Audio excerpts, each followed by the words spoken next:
When you love what you're doing, you're most likely going to be in your most natural kind of expression, your most natural energy. It's just the way it is. And that's a great clue to deciding how you can start showing up even more as your true self. And in this video, I'm going to talk about why your kind of expression is so relevant and why it's going to make a difference to how people respond to you and the kind of success you're going to create that's going to allow you to feel like really relaxed in it instead of stressed or trying to be somebody you're not and ending up feeling inauthentic. So welcome to this video. I speak about higher visions, fuller expression, how we can create those big ideas we have in our mind while also feeling fulfilled, having fun, enjoying the journey, not getting burnt out and stressed and always in the mind. So the first thing I guess I want to mention is this point about what is most natural to you. And sometimes we can fill out all those surveys and questionnaires and try and come up with names and labels for who we are, how we express. But personally, I find while they can be informative and very entertaining, they don't necessarily lead us to know exactly how to show up in a way that is going to feel most natural to us, right? Even labels like introvert and extrovert to me are, there's such a range as to what that actually means. And one introvert can look like an extrovert to somebody else, right? So all of that will change according to that particular person. I like to hone in on individuals for that reason. Like, who are you? When do you come alive? When do you get lit up? What do you love? And when you love it and you're doing something, you're doing an activity that you love, like how do you naturally express yourself? Because in that moment, you're never thinking about how you're showing up. You are just being and doing and creating. And that's a kind of energy that magnetizes people to us, right? It just because they can see that we're not trying to be someone else. There's no mask or persona in between ourselves and them.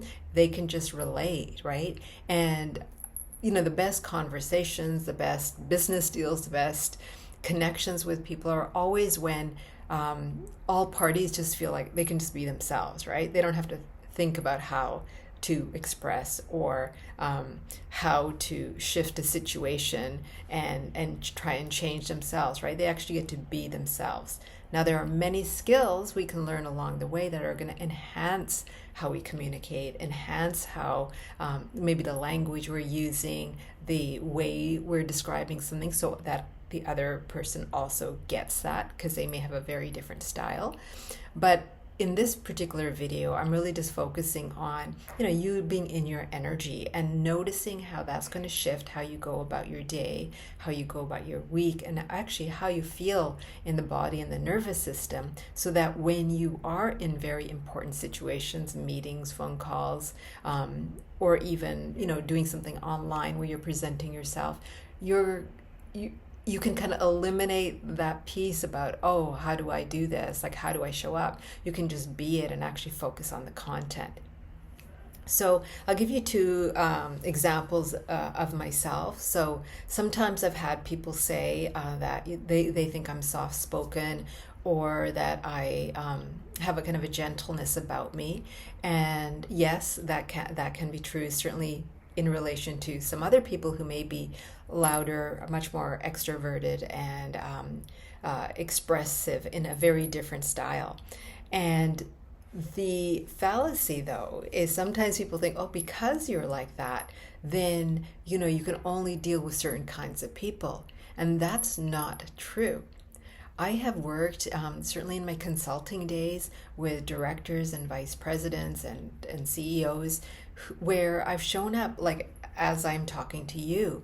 And I find that I never tried to put on some act to try and be, bigger than I am, or maybe older than I was at that stage, or trying to speak in a certain way to say that I know things, because that's very exhausting, right?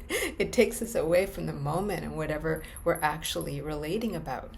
And so I found that people, especially in these leadership positions, really appreciated that. And as a result, they there was greater trust already in the connection, because I was connecting as a human being.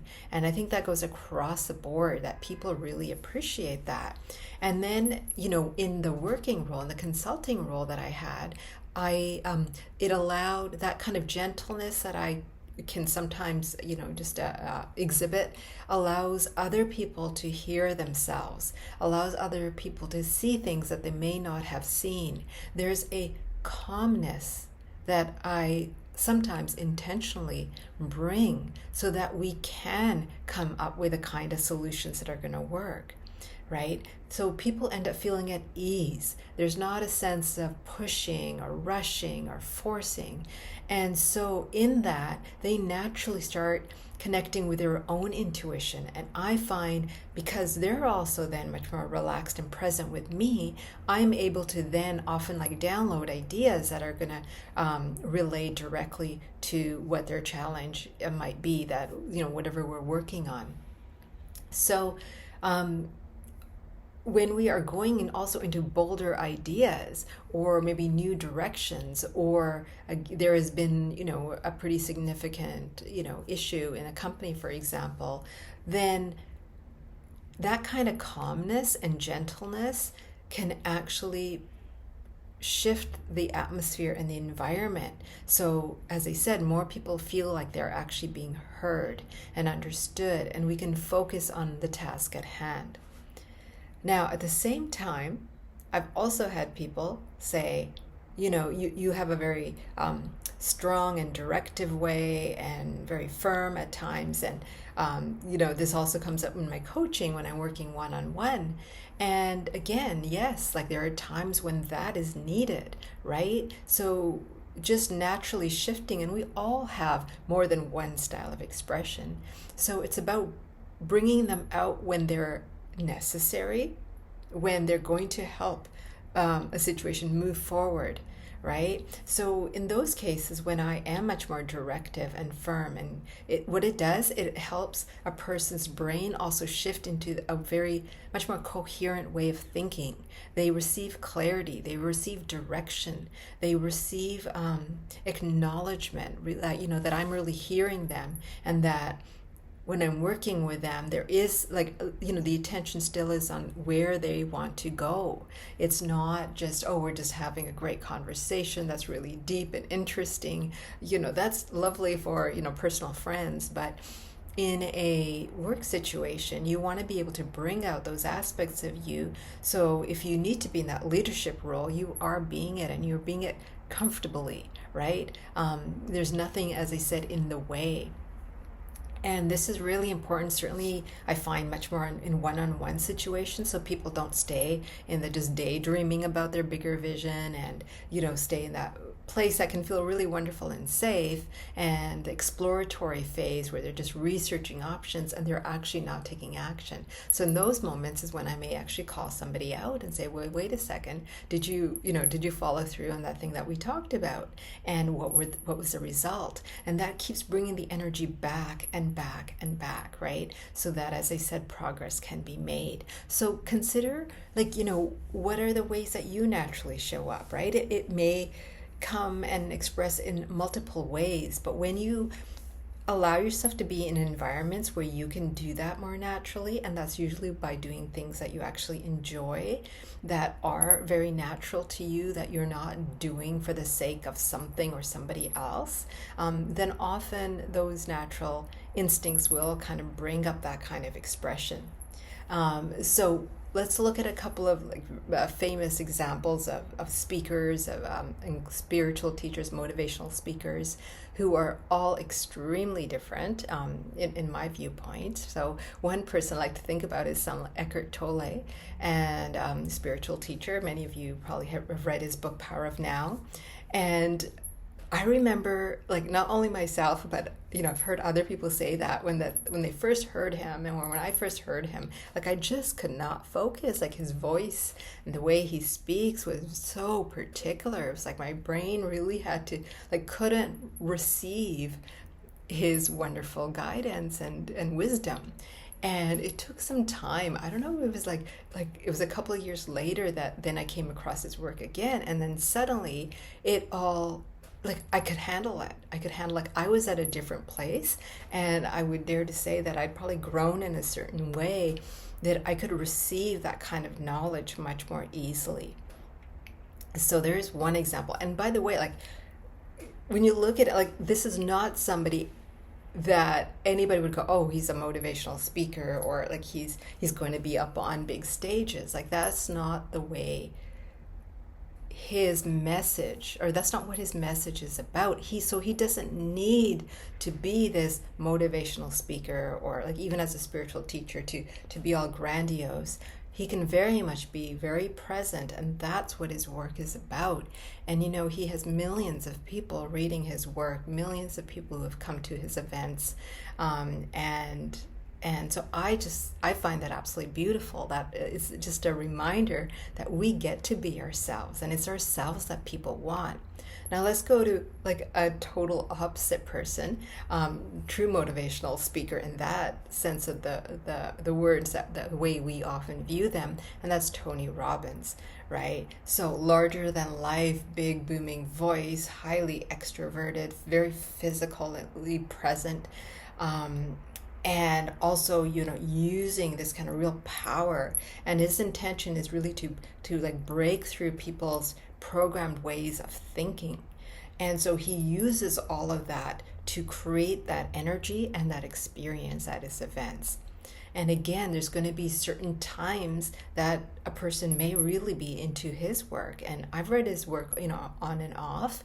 And again, there are times when it's like, no, I cannot be with that energy, right? But other times where it's like, I just almost soak it in, because I may be in a place where I really need that kind of more directive, very masculine kind of energy, when you're like building momentum, you want to break through kind of old patterns. So in those kind of cases, that can help, right?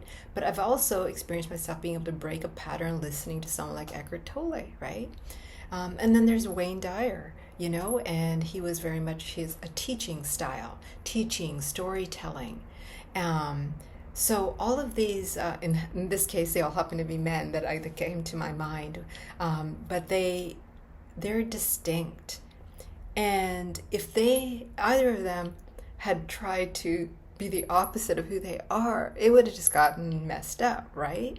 So what is your style? Where's your like sweet spot? And of course, it's not just to say there's one. You may change, right? As you saw in my examples, sometimes I'm very soft-spoken and there's that gentleness. And other times it's much more directive, much more clear to the point. And that can also be really sharp at times when it's needed, right? So allow yourself to be in that range, and kind of, the more you focus on your message, on your content, on what you're delivering, on the product or service, why you're even doing that, the easier it'll be to express that natural feeling you have about it, and the way you connect with people will come through. So know the pathways that are natural for you, that are kind of easy for you, that you just kind of come out of your shell. That's going to be definitely a way to move more into greater success and allowing more of it to come. So in my work, as I said, I very much use the terms fuller expression, because I find most people like hide themselves. They just kind of hold certain things in, and a small percentage of them is allowed to be out, especially in professional settings.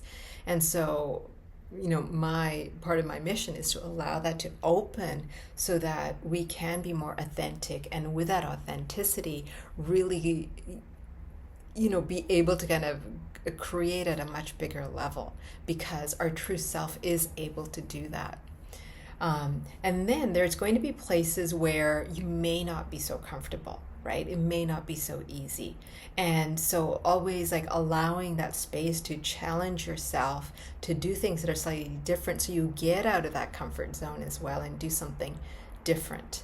so that your brain begins to rewire itself so that it knows it's safe to try and not try to show up in different ways, in different places, at different times, according to what is needed. And the more present you are, the more naturally you are, the more likely that's just going to happen. So I hope that's given you encouragement to show up more in your true expression and explore it, and perhaps like do something this week that's going to take you out of that comfort zone so that you can really expand into being comfortable in a range of environments, whether that happens to be on YouTube, whether it happens to be directly dealing with clients and customers, or maybe in a personal realm. So I hope this has been helpful. If you desire to work with someone such as myself, then please look at the link in the description box, and I'd be more than happy to connect with you. And with that intention, it may very well be, how can more of your fuller expression come out? How can you feel natural? I certainly know that when I've done more public speaking, certain people, of course, really enjoy my style, and others they may say, oh, it's fine, but it doesn't, do the same thing for them. And that's okay, right? I'm not trying to appeal to everybody, but I found that the people it did connect with, they would often come up to me at the end and go, wow, that was really inspiring. It was interesting to see the way you express things. It kind of gives me the courage to do that as well. So that's the intention. Have a fabulous day, and add your comments. What do you find easy to express, and what is difficult, and where would you like to create some change for yourself?